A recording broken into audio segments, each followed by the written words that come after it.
Assembly में जो resolution pass हुआ और जिसको गवर्नर साहब ने अपनी मोहर लगा के गवर्नमेंट ऑफ इंडिया को भेजा, वो ज्यादा पावरफुल है। एक आजाद उम्मीदवार या दो आजाद उम्मीदवार उठ के सिग्नेचर कैंपेन करे लोगों के काम से बचने के लिए। सुनो, आपकी तवज्जो हटाने के लिए एक एमएलए जम्मू कश्मीर में रियासत नहीं ला सकता। जम्मू कश्मीर की असेंबली ने, जहां इस वक्त 90 एमएलए हैं, उन्होंने एक रेजोल्यूशन पास करके गवर्नर साहब को भेजा और गवर्नर साहब ने, एलजी साहब ने उसको मोहर लगा के गवर्नमेंट ऑफ इंडिया को भेजा। वो ज्यादा ताकतवर है या एक एमएलए के सिग्नेचर जो वो ज्यादा ताकतवर है? भाई सिग्नेचर को लाने की क्या जरूरत है? एमएलए तो तभी बनता है जब वो लोगों से वोट लेता है। तो जो जम्मू कश्मीर के 90 एमएलए थे, जहां बीजेपी के भी थे, तमाम पॉलिटिकल पार्टीज के लोग थे, उन सब ने बायत को कहा कि हमें रियासत जो है वो मिलनी चाहिए। वो ज्यादा पावरफुल है या एक आजाद उम्मीदवार उठ के दस्तखत कराए वो ज्यादा पावरफुल है?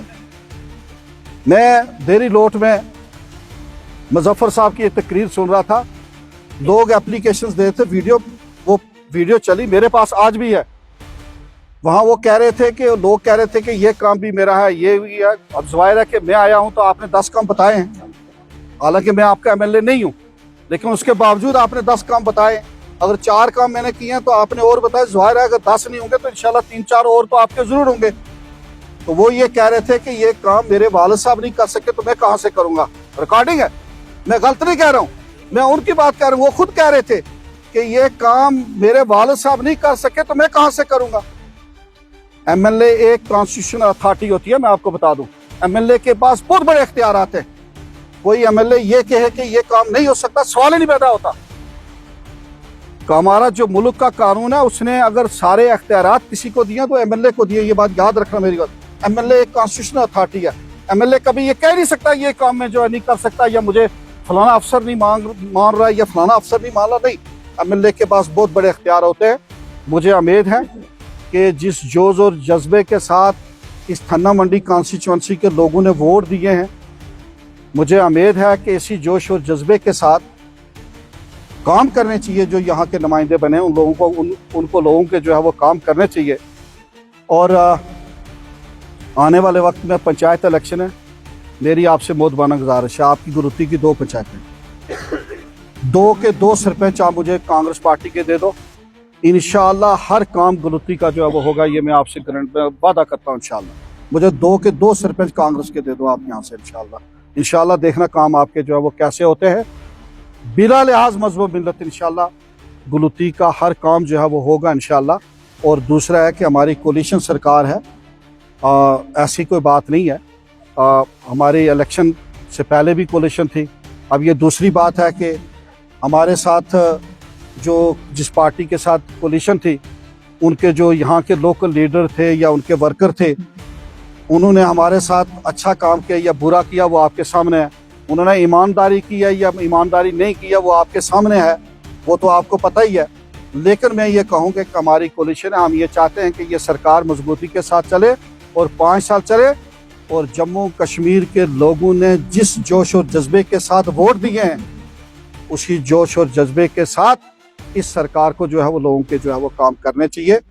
वरना 10 साल में जो तबाही और बर्बादी हमारी हुई है, एक रियासत थी हमारी, उसको तोड़ के आज यूटी में हमें तब्दील कर दिया गया। हमारी ज़मीनें जो हमारे बाप दादा ने इतनी मेहनत करके बनाई थी, वो ज़मीनें हमसे जो है वो छीनी जा रही हैं। इन चीज़ों को लेके सरकार, हमारे बुजुर्गों को क्या पता था स्टेट लैंड क्या, मलकियत क्या, दूसरी की है, तीसरे की है, नहीं पता था। यकीन मानो उस वक्त एजुकेशन नहीं थी। ये थोड़ा उनको पता था कि एक वक्त ऐसा आएगा कि हमारी जो आने वाली नस्ल है उससे ज़मीन जो है वो छीनी जाएगी। तो इन सारी चीज़ों को ले गए, या बुलडोजर लगा के बिल्डिंगें जो हैं वो हमारी जो है वो तबाह बर्बाद की जाएंगी। जो पैसा मेहनत और मजदूरी से जो कमाए, उनको थोड़ा पता था कि ये बिल्डिंगें जो हैं वो हटाएगी गवर्नमेंट। लेकिन इन सारी चीज़ों को लेके लोगों ने इस सरकार को वोट दिए हैं, एमएलए चुने हैं। इन एमएलए को काम करना चाहिए, बजाय सिग्नेचर कैंपेन के, बजाय किसी और चीज़ के। तो इनको जो है वो काम जो है वो करने चाहिए। मैं आपको यकीन दिलाता हूँ, जब यहाँ असलम साहब एमएलए थे, मैं तब पहाड़ी बोर्ड का वाइस चेयरमैन था, और शरीफ नियाज साहब तब पहाड़ी बोर्ड के यहाँ पे चेयरमैन थे। ना पहाड़ी बोर्ड के नहीं, तब वो डिस्ट्रिक्ट डेवलपमेंट बोर्ड जो था उसके वो चेयरमैन थे। मैंने शरीफ नियाज साहब को लेके हर काम उसको किया। आपकी इस मंजाकोट ब्लॉक की 14 पंचायतें थी, मैंने आपकी इस वक्त 36 पंचायतें बनाई। गलूती की 2 पंचायतें मैंने बनाई, इसी तरह 36 पंचायतें मैंने बनाई। अगर मैंने 36 पंचायतें उस वक्त ना बनाई होती इस ब्लॉक की, आपके गांव की अगर 2 पंचायतें ना बनाई होती, ये जो कपेक्स या दूसरे फंड्स आ रहे थे आज पर पंचायतें, और हर पंचायत में क्या होता है कि पंचायत के हिसाब से जो है ब्लॉक में पैसा आता है। फिर जब मैं मिनिस्टर था तो मैंने आपका एक ब्लॉक कहां से था, चिट्टी बकरी से लेके गंभीर मुगलों और गंभीर मुगलों से लेके बीजी तक आपका एक ब्लॉक था मंजाकोट। मैंने 2 ब्लॉक आपको और दिए, एक दिया गंभीर मुगलों ब्लॉक, नायब तहसीलदार को वहां बैठाया, मेरी सरकार चली गई, गंभीर मुगलों वाला ब्लॉक वीडियो जो था वो नहीं बैठ सका, मेरी सरकार चली गई, पीडीपी और बीजेपी की सरकार आ गई, उन्होंने गंभीर मुगलों के अंदर वीडियो वो नहीं बैठाया, उसको कैंसिल किया।